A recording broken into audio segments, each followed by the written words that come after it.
প্রিয় ভাইরা, আব্দুল মালেক হাফেজাহুল্লাহ বাইতুল মোকাররমের খতিব সাহেব মুফতি আব্দুল মালেক, তার বাসা কোথায়, তিনি কোথায় বড় হয়েছেন, কোথায় পড়াশোনা করেছেন এবং তার বাবা তার জন্য কি দোয়া করেছিলেন এবং তার বাবা তাকে নিয়ে কি ভাবতেন যে আমার সন্তান কেমন হোক, আমার সন্তান এমন হোক, আমার সন্তান এভাবে বেড়ে উঠুক, আমার সন্তানের কাছে আমার এইটা চাওয়া, এইটা আশা, এই ধরনের চাওয়া পাওয়া, এবং কোথায় থেকে বেড়ে উঠলেন, কোথায় পড়াশোনা করলেন এবং পৃথিবীর কোন কোন দেশে পড়াশোনা করেছেন এবং ওনার যাওয়ার সুযোগ হয়েছে, সব বিষয়গুলো আমি খুব অল্প সময়ের ভিতরে আপনাদের সামনে তুলে ধরব।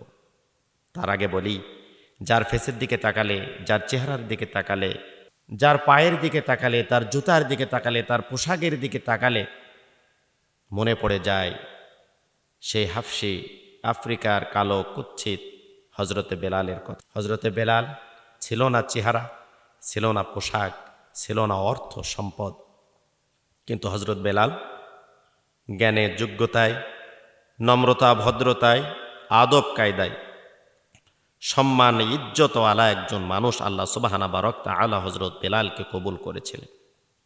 নবী করিম সাল্লাল্লাহু আলাইহি ওয়াসাল্লাম মেরাজে গিয়ে দেখেন জান্নাতের ভিতরে, আপনারা জানেন এই ঘটনাটা। তারপরেও বলছি যে হজরতে বেলালের পায়ের আওয়াজ, কদমের আওয়াজ জান্নাতের ভিতরে শোনা যায়। নবী করিম সাল্লাল্লাহু আলাইহি ওয়াসাল্লাম জিজ্ঞাসা করলেন, এই আওয়াজটা পরিচিত আওয়াজ মনে হচ্ছে। জানতে পারলেন এই আওয়াজটি হচ্ছে হজরতে বেলালের আওয়াজ জান্নাতের ভিতরে। একটা মানুষকে আল্লাহ সুবহানাহু বারাক তাআলা মর্যাদাশীল করেন, তাকওয়া সম্পন্ন করেন, আর তাকওয়ার কারণেই আল্লাহ সুবহানাহু বারাক তাআলাকে কিন্তু পাওয়া যায়।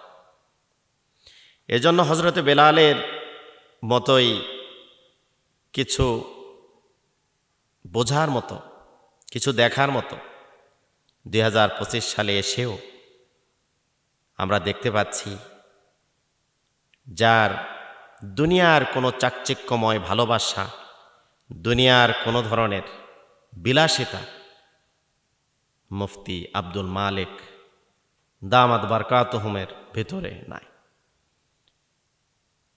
একদম তার জীবন চলাফেরা খুব স্বাভাবিক। আপনারা লক্ষ্য করেছেন, কম দামে একটা জুতা, কম দামে একটি পোশাক,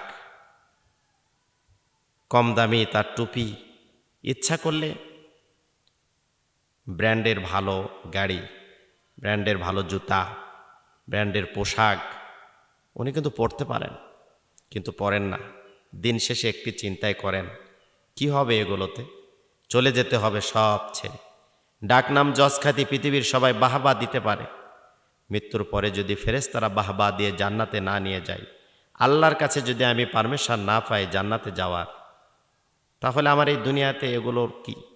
সাংবাদিকরা যখন বিভিন্নভাবে জানার চেষ্টা করেছেন, উনি মিডিয়া থেকেও দূরে থাকেন, সব সময় মিডিয়ার সামনে আসতে চান, তারপরেও যতটুকু তার কাছে প্রশ্ন করে জেনেছেন, উনি এই কথাগুলোই বলেছেন যে কি হবে এই পৃথিবীর দামি পোশাক, দামি জুতা, দামি টুপি, দামি গাড়ি, ব্র্যান্ডের জুতা, ব্র্যান্ডের গাড়ি, সব কিছু চাকচক্যময় নামি দামি গাড়ি, বাড়ি, পোশাক, এগুলো তো আমার সাথে যাবে না।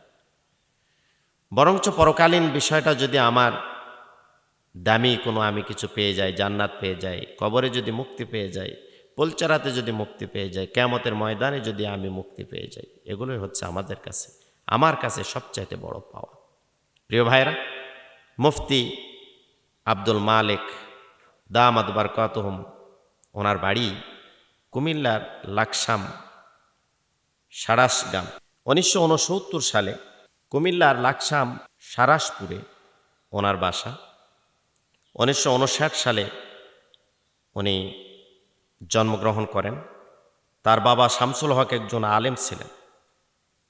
তার ইচ্ছা ছিল, তার মানসিকতা ছিল, আমার সন্তান অনেক বড় একটা আলেম হবে। তবে মাঝে মাঝে তার নম্রতা, তার ভদ্রতা, তার চলাফেরা, তার বিনয় দেখে তার বাবা বলতো, মুফতি আব্দুল মালেক সাহেবের বাবা বলতো যে আমার আব্দুল মালেক কি করে খাবে পৃথিবীতে? যেই সময় মানুষ চালাক, যেই সময়ের মানুষ স্মার্ট, যেই সময়ের মানুষ তাদের চলাফেরার গতিই অন্যরকম।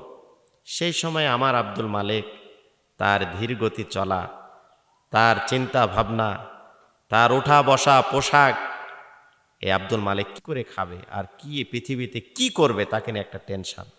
কিন্তু আল্লাহ সুবহানাহু বারাক তাআলা তাকে আকাশচুম্বী মর্যাদা সম্মান ইজ্জত দিয়েছেন। এই আব্দুল মালেককে আমরা, মুফতি আব্দুল মালেক হাফিজাহুল্লাহকে আমরা কেউই চিনতাম না, জানতাম না। কিন্তু দেখবেন ভালো জিনিসটা আজ হোক কাল হোক কখনো কোনো দিন মানুষের সামনে প্রকাশ হয়েই যাবে। মুফতি আব্দুল মালেক হাফিজাহুল্লাহ, যার কোনো নাম ছিল না, যার কোনো কথাই ছিল না, হঠাৎ করে আল্লাহ সুবহানাহু বারাক তাআলা তার নির্জন নিরিবিলি একা একা আল্লাহকে ডাকা, তাকওয়া সব কিছু মিলেই গোটা পৃথিবীবাসীর সামনে মুফতি আব্দুল মালেক হাফিজাহুল্লাহকে পরিচিত করে দিয়েছেন। উনি একাধারে মক্কা মদিনা, ভারত, পাকিস্তান, তুরস্ক সহ পৃথিবীর বিভিন্ন দেশে উনি সফর করেছেন এবং পাকিস্তানের মুফতি তাকি উসমানী হাফিজাহুল্লাহর কাছে উনি কিন্তু পড়াশোনা করেছেন।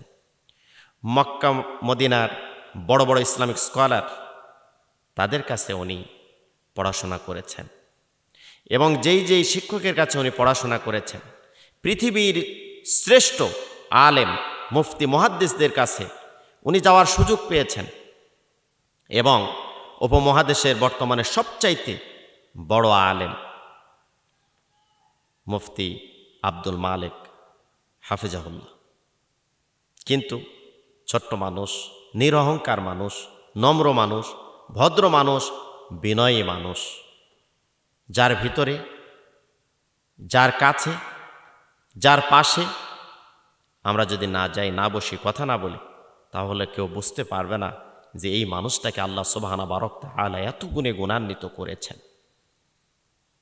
আমি কথায় বোঝাতে চাচ্ছি যে পৃথিবীতে ডাকনাম, যশ, খ্যাতি, পোশাক, ব্র্যান্ডের গাড়ি, ব্র্যান্ডের জুতা, এগুলোকে মানুষ ভালো বলতে পারে, ভালোবাসতে পারে, মূল্যায়ন করতে পারে।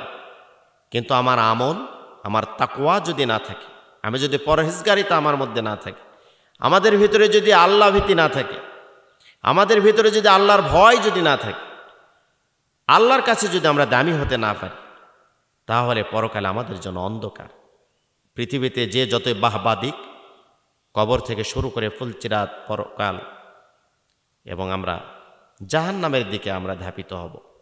সুতরাং মুফতি আব্দুল মালেক হাফিজাহুল্লাহর কাছে আমাদের শিক্ষা যে আসলে মানুষের কাছ থেকে নম্রতা, ভদ্রতা, বিনয়, তাকওয়া, পরোপকারী, মানুষের প্রতি ভালোবাসা, হকের পথে থাকা, একামতের দিনের পথে থাকা, বাতিলের সামনে কোরআন হাদিসের হক কথা বলা, এগুলোই আল্লাহ সুবহানাহু বারাক তাআলা পছন্দ করেন।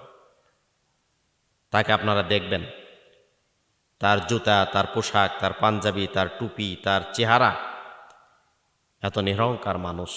ইচ্ছা করলে সব কিছু করতে পারতেন, ইচ্ছা করলে সব কিছু চাহিদা পূরণ করতে পারতেন, ইচ্ছা করলে পৃথিবীর যতগুলো নামি দামি পোশাক থেকে শুরু করে ব্র্যান্ডের গাড়ি, জুতা, যা কিছু আছে, উনি মুহূর্তে ইচ্ছা করলে কিন্তু সব কিনতে পারেন, ব্যবহার করতে পারেন।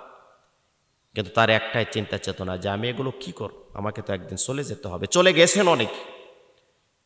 আল্লাহ সুবহানাহু বারাক তাআলা মুফতি আব্দুল মালেক হাফিজাহুল্লাহকে যেন আরও ইজ্জত সম্মান দান করেন।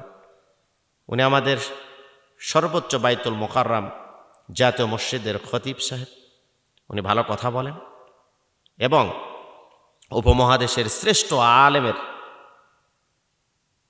আল্লাহ সুবহানাহু বারাক তাআলা কবুল করেছেন এবং যাদের কাছে পড়াশোনা করার সুযোগ হয়েছে তারাও পৃথিবীর যুগ শ্রেষ্ঠ আলেম।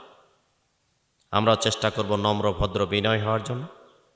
পোশাকই আমাদের সব কিছু না, আমাদের তাকওয়াটাই আল্লাহর কাছে পৌঁছাবে।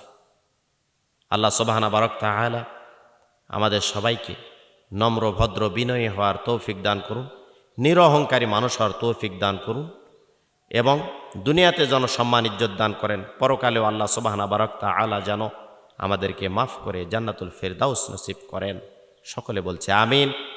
মুফতি আব্দুল মালেক হাফিজাহুল্লাহর জন্য অনেক অনেক দোয়া। আল্লাহ পাক যেন তাকে সুস্থ রাখেন, ভালো রাখেন, জাতির কল্যাণে আরও ভালো ভালো কথা যেন বলার যোগ্যতা, সাহসিকতা আল্লাহ সুবহানাহু ওয়া তাআলা দান করেন। আমিন।